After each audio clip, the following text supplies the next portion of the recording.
Ladies and gentlemen, boys and girls, children of all ages, welcome to Casual Friday. I'm Shawn for W. That is Mensa. That is XJ. And you're probably wondering where GMAC is. Well, the Knicks may not believe in load management, but we do. So we're giving GMAC a well deserved week off. So it'll just be us three. I'm not the host. I'm not taking GMAC's spot. I'm just a navigator. And my two friends here are going to help me navigate through today's show. So, first, we're going to start off with, well, I'll say this. Lots going on with the Knicks since the last time we had a Casual Friday show. So we'll start off by just discussing the past couple weeks or so. I think the last time we had a show was it's been a while, but a lot's going on. So we're just going to start off by discussing, the past couple games, including a game against Portland, the back-to-back in LA, and the game against Sacramento, where I may or may not have fallen asleep during the game because can I say this? Epic. West Coast games, man, like I love them and I hate them at the same time. Like I love them because they don't interfere with your day, your evening. You can like do stuff, but then it's like I want to go to sleep. And it's 12:30. It's still the fourth quarter. So I will start with XJ. XJ, any thoughts? Anything that stuck out with you in the last week and a half or so that you want to discuss? I have a lot of thoughts. One thought is that little known during that playback when we were watching the Kings game live, Shawn, you went off camera at halftime and never came back. And you don't know that the aforementioned GMAC was trying to figure out how to turn on your camera so we could all see you sleeping in your chair. Unfortunately, couldn't figure it out. But shout out to privacy laws. Shout out to privacy laws. Appreciate that. Listen. I will say this: halftime came, and I was like, I'm hungry, and I'm fading a little bit. I'm gonna go get something to eat. So I went and I got something to eat. Where I went wrong was I decided to eat on my comfortable couch. At 11:30 Eastern? At 11:30 Eastern, in the dark, like right over there. And the next thing I knew, it was 4:30 in the morning. And I was like, wow. I never made it back. Did he never get back on? I didn't know that. Oh, wait. You didn't hear about that, Mensa? No, I heard about it, but I thought like he came back on. No, he never came back. I never came back. It's over, ladies and gentlemen. Oh man! All right. Well, with that out of the way, someone who has come back on, who has been on since he's been here, is Josh Hart. And my thoughts just revolve around Josh Hart. I mean, I think the Hart acquisition is one of the best mid-season acquisitions of a role player in New York since the Yankees brought in David Justice in the year 2000. That's the comp for me for Josh Hart.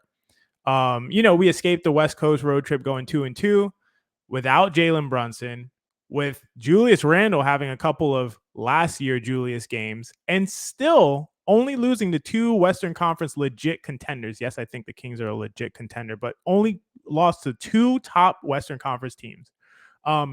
Since the Hart deal, I looked it up really quickly before we jumped on. The Knicks have had the best rating in the league, the best net rating in the league per clean the glass, about a 10-point differential over 14 games. That's almost like a fifth of the season. I think 14 games, it's like 17% of the season, something like that. Next on that list is Milwaukee, plus 9.3 differential. Then Philly with a plus 8.4 differential. Then it drops all the way down to plus 4.8 with Cleveland. With Josh Hart on the roster, basically the Knicks are beating teams by more than double what the Cavs are beating teams by, and the Cavs have the fourth best differential in the league during that time. That's insane. That's completely insane. And it's not just, to me, a big deal. It's not just that they have a top 3 offense during that time. It's also how they're doing it. So, like, sneakily, the Knicks are top 10 in effective field goal percentage with Josh Hart. Top 10. So before Hart, they were like 25th or something like that, like bottom 5 or bottom 6 in the league. So now they have not just a top 7 offense in terms of effectiveness, but they also have a top 7 offense in terms of a top 10 offense in terms of efficiency. So that's really scary and amazing to see. the other couple of thoughts that I had is that our guy DJ Zulo, the other half of the J Bros XJ DJ, he dropped a tweet recently on something that you guys won't be surprised to know that I was looking into as well, which is the reemergence of Obi Toppin on this team. DJ tweeted that Obi has converted 18 of 19 attempts at the rim since the Hart trade. And I think we're only seeing the beginning of it. We see Obi's confidence slowly start to build, and a confident Obi is a dangerous Obi. That's what I like to say. And just overall, I'm so excited about this team. I think with Obi Toppin becoming unlocked, Emmanuel quickly playing like a sub all-star, like I projected he would be on this very podcast, with Josh Hart doing everything, Isaiah Hartenstein playing like the Hartenstein I thought we were getting when I said he would push Mitch for the starting job before the season. I looked crazy early on. We're getting that guy finally. And with the emergence of Deuce McBride coming into his own and seeming like he's a player capable of being the best player on the team for like multiple nights in wins, like that's insane. Like the Knicks easily have the best bench in the league. It's not close. I don't know who second place is, but it's a distant second place. And yeah, I'm just excited about the team higher on this team than I was even during the win streak after the West Coast trip. So I think we're in a great place. Mensa, what about you? Yeah, I don't have a single stat to compare to what XJ was talking about, and I think he's very well said. The Knicks are 11-3 since the Josh Hart trade, which is something like a 64 or 65 win pace. Which, if we are honest about who these guys are, that's not necessarily a sustainable rate for them. But when you really dive into it, yeah, the Knicks have a lot of guys that are playing. So the only person that I think is playing above his head is Josh Hart.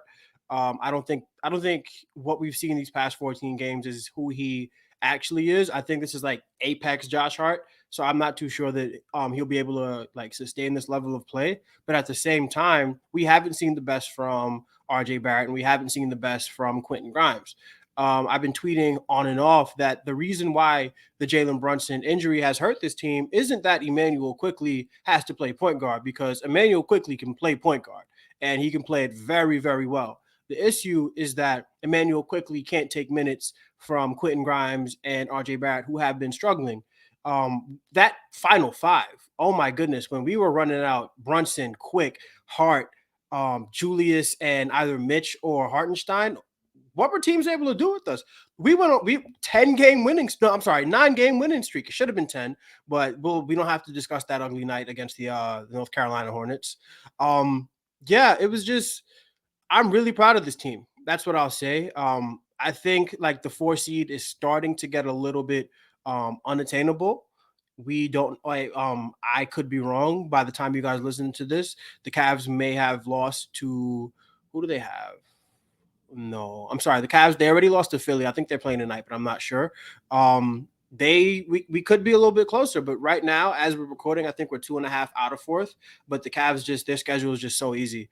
Right now, I think we'll hold on to 5, and we have. I think Andrew tweeted out we have the best record on the road this season. So I don't know if Cleveland wants to see us, even if we're the 5 seed. So I'm really proud of these New York Knicks. And the good thing about it is, even though like he's playing out of his mind, the other 2 guys that may be like, and as far as this team's ceiling, 1 and 2 in terms of importance, RJ Barrett and Quentin Grimes, they're not playing well right now. We just have to be honest. They're not at their best for different reasons, of course. But if we hold on to them and over the offseason, which is a big if, it's a big if we hold on to them. But if we do and they improve and we see them at age 23, we don't know where this team can go. But as far as this season goes, I think I'm really enjoying what we're seeing, and I'm ready for the playoffs. And you guys know what I said in that last podcast. I will be putting a wager in if we get Cleveland in the first round, no matter what seed. And I'll say this. So right now, so Cleveland played Wednesday night. They lost to Philly. Shout out Joel Embiid. And they're off on Thursday, but they play tonight when you're listening to this on Friday. They play the Wizards of Washington. So I am not holding my breath. I will say this. If the Knicks make the playoffs and play Cleveland, I want to play them as the 5 seed. Because I want, now, Mensa, I know you said Knicks in 5, and that may have been thinking about that from a standpoint of we're the 4 seed and we could put them away at home. Nope. Even I think we'd still one of the first 2 win, and then I think we beat them in 5 still. I still believe it. The history, if you look at the history of the league, it's very rare that the road team wins a playoff series on the road at Game 5. So that's actually what bothered me. That's the one thing that bothers me most about the 2021 playoffs is that we lost at home Game 5. Because usually the better teams at home Game 5, they play well, and then Game 6 is over. So I want Knicks up 3-2, Game 6, MSG rocking. And I want us, not that we should have made that trade, but I want at the end of that game, as Donovan Mitchell walks off the floor, him thinking, maybe I should have forced the trade to the Knicks after all. But I digress. In regards to the past week and a half of games, my biggest takeaway is that we have played.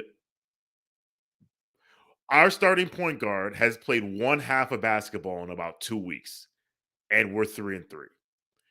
And I listened to a number of NBA podcasts, including the Athletic NBA show, and I was listening to their podcast this week, which they recorded on Sunday afternoon, so it was before the Laker game, and they were playing buy or sell, and they were saying, and they said buy or sell the Knicks, and of course I was like, well, I know where this is going. But one person, I think might have been Dave Dufour, but I'm not sure, said that it's either Dave Dufour or someone else. But the point that he made was that because you have to think about it, they had just seen the Knicks lose to the Kings and then lose to the Clippers. So he was saying, like, this is the reason why Jalen Brunson should have been the All-Star over Julius Randle, because without Brunson, Julius Randle turns into a puddle. Of course, I'm listening to this after that. Of course, that was recorded before the Laker game. So I'm listening to this after the game where Julius scored 33 points and Randall had 30, and we won. And then after that, we go to Portland, which, listen, Portland is one of those. If you are a fan of like an East Coast team, there's certain West Coast arenas you just don't win in. Portland, Utah, Denver. Like, you just don't. Like, that's a loss. It doesn't matter who's on the team. It doesn't matter what. And so for us to go in there and mop them in the second half without Jalen Brunson, with Deuce McBride doing what? Hey, I've always said, like, listen, Deuce McBride, Mike Breen said this, I believe, during the Laker game. He said, and I'm glad he said it during the Laker game because that was a national broadcast. He said, Deuce McBride is the person that will get all NBA defense votes if he played 28 minutes a game. But clearly he doesn't. But to see them come together and win in a total team effort, especially Julius going to hit the broadside of the barn from 3 in the beginning. We're down 39. I think it was 39-20 after 1. But the funny thing is, after the first quarter, I felt a calmness. Like, I never thought the game was over. Like, I was like, this team can come back. And the fact that we watched a team, usually, last year and the beginning of this season, the Knicks would build the big lead and then watch it dissipate. And now we're watching the Knicks fall behind and then catch them, push the lead out, and then hold on to it. And to me, that is the biggest reason why when I said this team in the preseason, I said this team is going 45-37.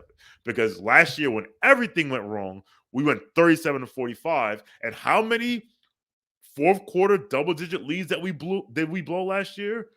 Against LA, against Portland, against Brooklyn. I'm sure that there's plenty more. I just don't have them off the top of my head. But yeah, to see the team rise up, and again, Jalen Brunson has, since the Miami game, he's played one half of basketball in about 13 days. I think that is a testament to this team. That is a testament to the culture. That's a testament to truly next man up. That's a testament to people staying ready instead of having, like, you stay ready so you don't have to get ready. We've seen this with Deuce.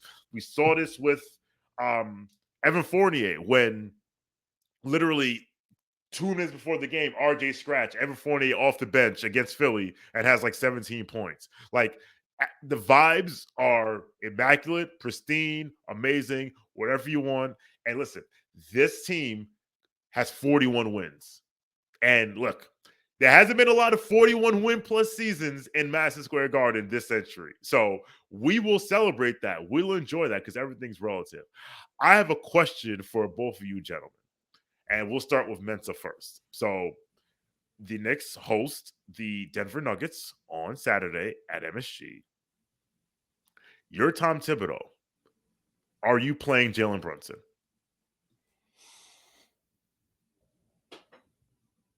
Yes, because you told me I'm Tom Thibodeau.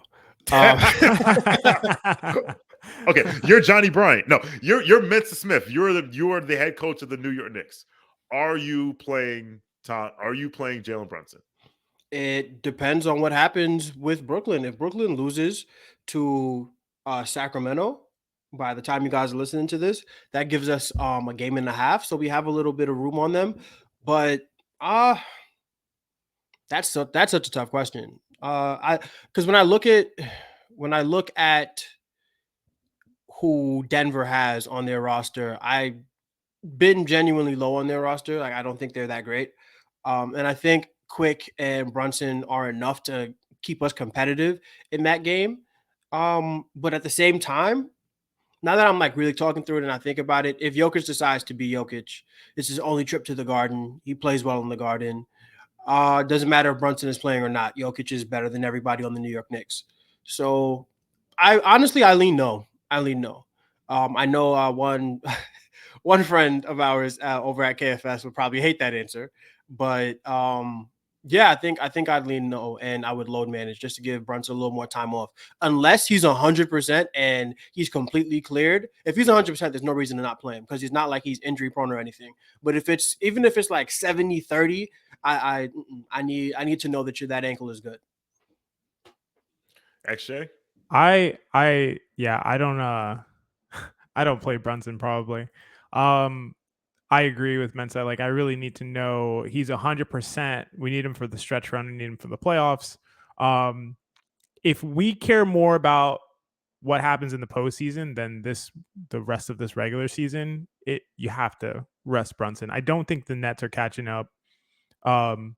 We have a tough few regular season games at the end of the season.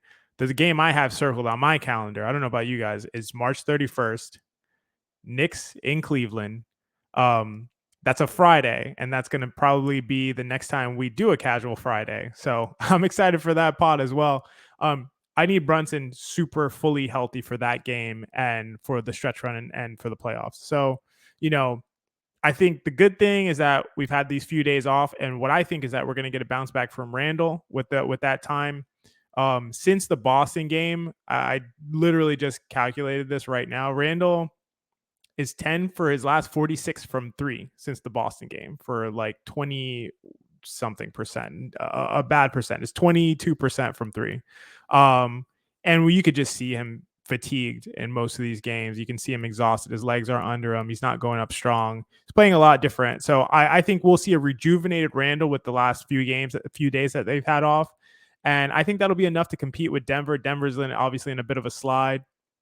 But of course, if Jokic shows up and just balls out like Jokic, they're not beating them with Brunson or without Brunson. And I think Brunson's main value to this team is going to be in the playoffs.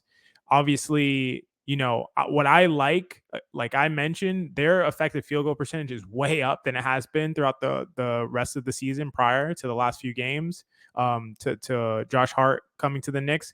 And what I really appreciate is that I'm seeing the Knicks be able to run offense in different ways than they have earlier on. They're not as reliant on ISO ball. They're doing things like running offense through Isaiah Hartenstein at the pinch post, and him kind of like being the hub and guys running off him throwing good passes, moving the ball, spraying out to 3, other guys attacking on pick and roll. We see quickly running a ton of pick and roll. So I like that they're scoring in other ways, and I like them continuing to like learn how to do that. Other guys build confidence. We see guys like Deuce McBride like coming out of nowhere.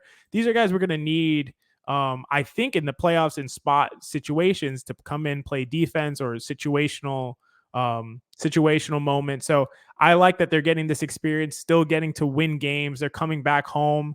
I don't see a need to, not that they're rushing Brunson back, but I don't see a need to bring him back. I'd like to see more of what we've been seeing. And the truth is, the Knicks can hold it down without Brunson. They've proven that all season.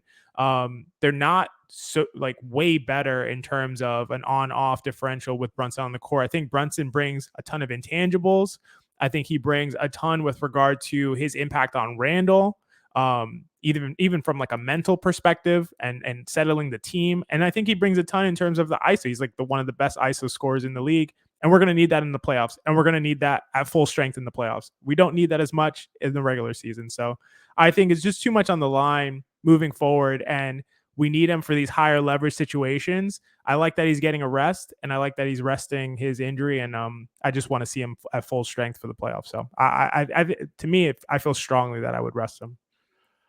I feel the same way. I think that these last 2 games proved that, we can survive without him. To your point, XJ, like getting out in transition more, less ISO ball. Like they like we have the personnel, so it's not like, oh, we're finished. I agree with you that like the intangibles are key, and those intangibles are going to be needed in the playoffs, which is why we should be careful. And I think that this franchise has absolutely like erred on the side of caution when it comes to injuries. We saw that, Quentin Grimes was situational, and, RJ with his finger, he was out for a lot longer than we expected him to be. As we're recording on Thursday, so Denver is playing at Detroit on Thursday night, while Brooklyn is hosting Sacramento.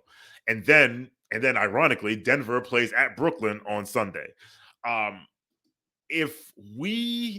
think we have Emmanuel Quickly now. Like, I think we'll be fine. And I think to your point, like, Jokic gonna Jokic, whether Brunson plays or not, right? So, if Sacramento can do us a solid and beat Brooklyn, then it's a 1.5 game lead with 10 games left. The Knicks have the Knicks have 11 games left. Brooklyn will have 10. Brooklyn will have 12 after Thursday night. So yeah, it's about the playoffs. And it's funny that you said, Mensa, that you said if the answer is yes because I'm Tom Thibodeau. Hopefully that decision is above Tom Thibodeau, because we know he wants to win every game, but this is about the playoffs. And the last thing you need is you have to play. I don't care if it's Cleveland or if it's Philly or if it's Boston or if it's Milwaukee or it's Brooklyn. You need Jalen Brunson for every single playoff game, and you have to see the forest from the trees. So I would be fine about playing him, but not because, and I think this is the best part, it's not that we're throwing away the game.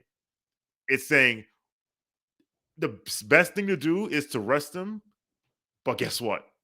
We can still win anyway. And then if we don't, and also if we don't play him, then he gets 2 more days off until we play at home against Minnesota. And so there you go. All right. Any other thoughts you want to share about this week? Nothing in particular. I just really do hope they rest Brunson, because like we've talked about, he's going to be more important in the playoffs than he is in the regular season. The regular season, we can win without him. In the playoffs, I don't think they can win without him when it goes to like way more heavy ISO ball. So yeah, I'm excited to see how they play the rest of this week. And I honestly, I like seeing them without Brunson. I obviously love Brunson. He's elite isolation scorer and really is the guy he's the guy. He is the guy. But it's like fun watching these other guys like Deuce play and guys like Isaiah getting to run some offense through him. So I like watching the team without Brunson. They're kind of fun. I like the more ball movement and assist percentage. So yeah, I think either way it works great. And yeah, I'm really excited about this team. Super high on them. My final thought is on the Brunson situation. Apparently the Knicks have a better on-off with him. I think we have a better plus-minus or something like that with him off the court. So yeah, I like more quickly minutes. I will never be upset about more quickly minutes. It's just one thing about Jalen Brunson, and I said this at um, the KFS meetup that we did. So shout out to everybody that came. We really appreciate it. I said that Jalen Brunson's absence might have lost Julius Randle's All NBA bid because He looks pretty. It's like Superman's not real anymore. We're watching Superman bleed. Um, I want to see Julius Randle, whether Brunson plays or not. I want him to lock back in because right now it's like he's in and out. Some games he's good, some games he's not. The popcorn defense is absolutely back, It's and back. we can't we can't win with that. Like not at all. And I don't think having Jalen Brunson on the court with you should determine how much you lock in. I don't think it should determine, how engaged you are on the defensive end. I don't think it should determine any of that. I think at the end of the day, if it does, then you should probably give Jalen Brunson a percentage of your paycheck. So, like, I need Julius Randle to lock in. I need him to be his best self because we're gonna need Julius. And this right now should be a test for him. Like, okay, Brunson's not on the court. RJ stepping up a little bit. I got a lot from quickly. Still got the heart to heart connection, and I want to see. I just want to see him lock in and believe in all of his teammates, not just Jalen Brunson. Yeah, I just wanted to quickly follow up on that and say one, I think they're like a little bit better with Brunson on than off. It's like 0.6. It's very close, so they're basically neutral. And then two, I do think that Randall is exhausted. I do think that that's a factor. And not only do I want to see Brunson rest, I would love to see. Obviously, I would always love to see more Obi Toppin minutes. I would love to see more Obi Toppin minutes because he's playing much better with heart. He's a different guy out there right now. His confidence is building. And I think Julius can get a breather so he can be really, really, really ready to lock in fully on both ends when the playoffs start. Because we're going to need both of those guys in ISO and defensively for them to hold their own. So, Yeah, listen, getting Jalen Brunson back would be a plus. Losing him for any more games would be a minus. Losing him for the playoffs because we didn't manage this would be a big minus, like a really big minus, almost like a minus 27 type of minus. Listen, I wonder where you got that number from, very Shawn. specific minus that would listen. Look. All I'll say is this: there's been a lot of discourse about a particular player who's no longer on our team, and the back and forth. It was never about the ability of said player. It was, I think, the discourse got where it got to on the timeline or whatever. It got to where it got to because of a group of people who, quite frankly, gloss over the failures and only gloss over the negatives and look at the positives. And I don't think that does any service to him or any other player, no matter how great or no matter if they're the greatest player of all time or they're the 12th man on the worst team in the league. Like, we have to do better when it comes to discourse in basketball. That's all of us. And we have to get out of, and honestly, like, the hives are really problematic. However, we're going to make some fun out of it. So, Mensa, go ahead. Yeah, I just want to say really fast that the scam's deadish. That's all I have to say. Oh, come on. Scam's over, guys. Listen. Okay, listen. You're terrible. Look.